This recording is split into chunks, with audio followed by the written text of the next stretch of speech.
Hi, Dr. Fitzy here, and welcome to Menopause Madness episode number 1. I am so excited. My name is Gina Fitzsimmons, or Dr. Fitzy, as my patients call me. I'm a board certified family medicine physician for over 25 years.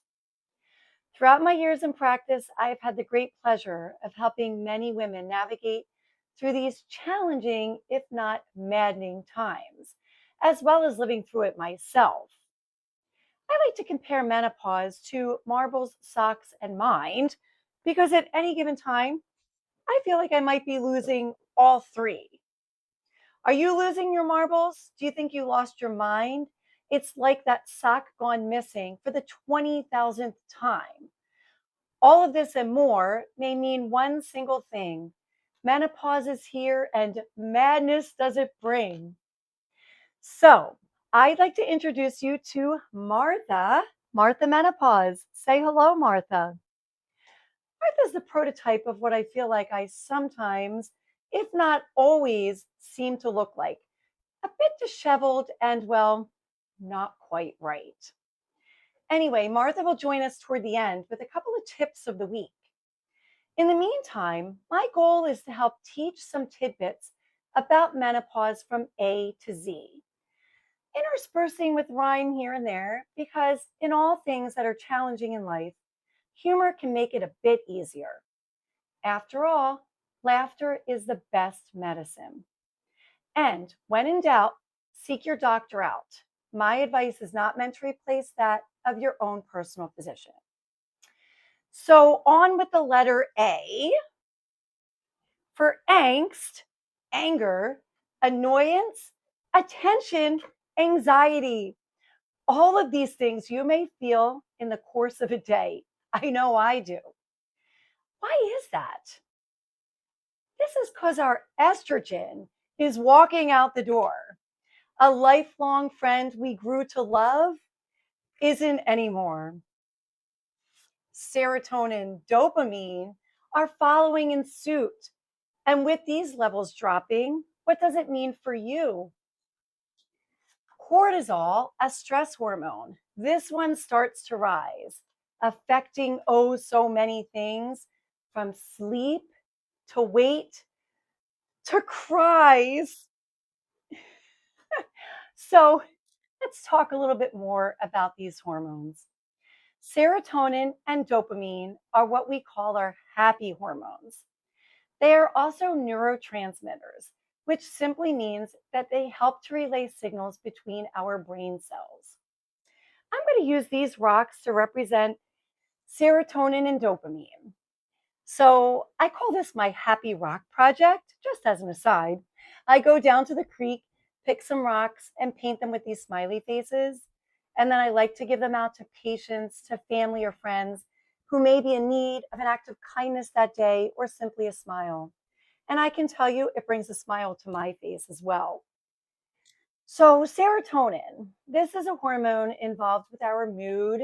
It can affect anxiety, depression, our wound healing, digestion, cognition. That's right, I almost forgot. That's our memory. Dopamine is another happy hormone, which is involved in pleasure and mood and acts as our brain's reward and motivation center. In menopause, unfortunately, these hormones drop. So we feel more anxious, more irritable. We have less patience, brain fog. We can't concentrate on things. Sleep becomes terrible and difficult. And our digestion, we may have more indigestion and heartburn, nausea, bloating, and in fact, sensitivity to foods that never used to bother us before. So, what are some ways that we can help to boost these levels of serotonin and dopamine naturally? We all know that exercise is really good for us, and it is. And studies show that exercise can, in fact, naturally boost serotonin and dopamine levels. Another thing we can try is mindfulness. This is the art of sitting in meditation and stillness. I can tell you though, when my mind is going a million miles an hour, this is sometimes one of the most difficult things to do. but I keep trying and it does help. Therapy is another option, which can be good for anybody at any stage of life. Cognitive behavioral therapy is particularly useful in women going through menopause and dealing with anxiety and depression. But what if this isn't enough and we need a little bit more? We can certainly try medication. SSRIs, or selective serotonin reuptake inhibitors. These are considered first line non hormonal treatment for the menopausal symptoms of anxiety, depression. They can help with sleep and even some digestive issues. And although not as helpful for the vasomotor symptoms of menopause, such as night sweats, hot flashes, they can reduce these symptoms by up to 50 to 60%. In a future episode, I'll talk more about HRT, or hormone replacement therapy. So this is all really good news. The bad news is medications, of course, do come with some side effects. So that's where I would have a discussion with your doctor. But let me emphasize to you that you are normal. You are okay, and you're going to get through this because, after all, history speaks for itself. Millions of women before us have gone through it and have made it out. And we are in a way better position than even our mothers were how many years ago. They didn't have the options that are available to us today. So this is good news. I'd like now to turn back to Martha because she's going to offer us a tip of the week, something that we can bring with us till the next time we meet again. So Martha, what do you have to offer us today? Martha's being a little shy, so she's handing me a piece of paper. She's suggesting we do something called Let It Go list. I can tell you I love this, and I've been doing this myself for years. So when I come home from a busy day and my mind is swirling with all kinds of thoughts, what I do is I take either a piece of paper or go to the notes section on my phone.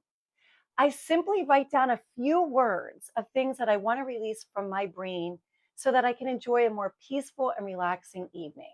It doesn't need to be a book. So maybe I had an argument with a friend, or I got lost going somewhere. I missed an appointment. I'm going to write these things down and they're gone. I can take a deep breath and then let it go. If I need to refer back to it, it's there. But the most important thing about this Let It Go list is something that I'm thankful for, listing something of gratitude. So maybe I went out for ice cream with my daughter. I took a walk with my dog in the woods. I went outside and saw a beautiful rainbow. I'm going to write these things down. I'm going to take a deep breath and I'm going to let them go. So these are some ways to help quiet all that noise that goes on in your brain so that maybe, just maybe, you might get a better night's sleep. Martha, this is such a great idea, and I'm so thankful for this. So also, Martha, I do want to make a suggestion that before we meet next time, you do something with that hair. You're looking a little bit crazy. I'd like to sit and talk a little more to you, but think that I will have to go. Forgot what I must do. Until next time, when we talk about the letter B, boobs, breathing, bones, well, whatever else comes to mind, it's Dr. Fitzy and Martha Menopause signing out.